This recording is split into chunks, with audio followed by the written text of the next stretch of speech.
అందరికీ ఈ దీపావళి సందర్భంగా ఈరోజు నేను అంటే పూజ చేయకూడదమ్మా, మా అత్తయ్య గారు చనిపోయి 1 year కూడా కాలేదు. అయితే అమ్మవారికి ఏదైతే చేస్తారో అంటే ఒక పూజ తప్పించి అన్నీ చేసుకున్నాను. ఇల్లు శుభ్రం చేసుకున్నాను, ముగ్గు పెట్టుకున్నాను, తలస్నానం చేశాను, కొత్త బట్టలు వేసుకున్నాను.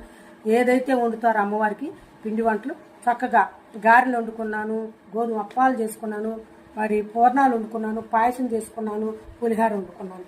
ఇంకోటి ఏంటంటే ఉసిరికాయ పచ్చడి కూడా నిమ్మకాయతో చేసుకున్నాను కాబట్టి అది కూడా తింటా. మరి అమ్మవారిని చూసారా, నా కళ్ళు ఎడ చూస్తున్నారు. పులిహార తింటే, గారె తింటే, పాయసం తింటే ఎంత బాగా చూస్తున్నారు. తినమ్మా, పొద్దు నుంచి ఎంత కష్టపడ్డావు, ఎవరెట్టు కష్టపడరమ్మా, ఒంటరి పోరాటం నీదని అంటున్నారు. అమ్మ తల్లి ఆశీర్వదించమ్మా.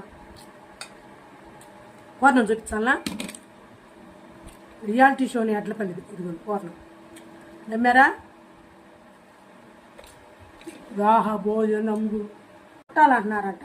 ఝాన్సీకి పని బాట లేదు, ఈ వీడియోలు పిచ్చిలో పడి కూడా తింటుందండి. ఎన్నో అనుకున్నాను చూడండి. ఈ వీడియో తొందరగా మా చుట్టాలు చేరాలి. బాయ్ మా